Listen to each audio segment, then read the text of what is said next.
Öyle bir anımız var ki seninle. Anlatsam komedi, sussam dram olur içimde. Ve sensizliği yutkunuyorum. Dolanıp duruyor sözcükler dilime. Bugün güneş girmedi penceremden. İçeri, içeri, içeri aman.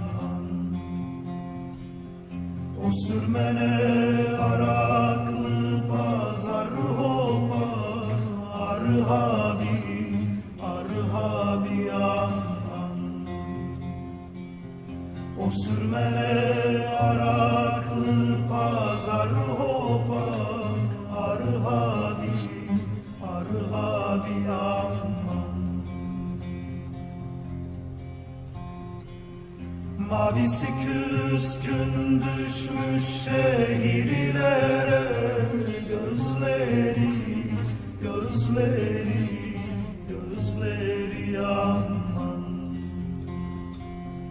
Bir gelin yatıyor yeşil dağlar. Göğsünde, göğsünde aman. Bir gelin yatıyor yeşil dağlar. Göğsünde, göğsünde aman.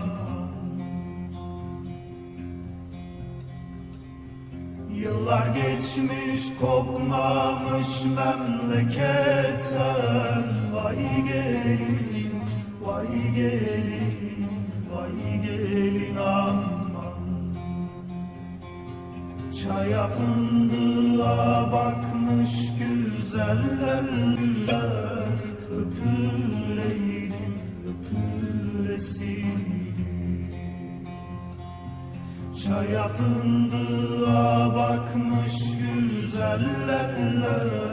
Öpüleydim, öpülesiydim.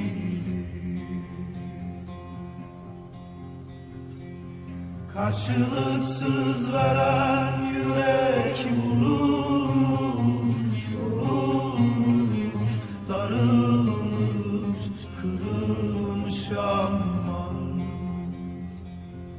Anadan babadan yardan öncesi var mıydı? Gitmek var mıydı? Anadan babadan yardan öncesi var mıydı? Gitmek var mıydı?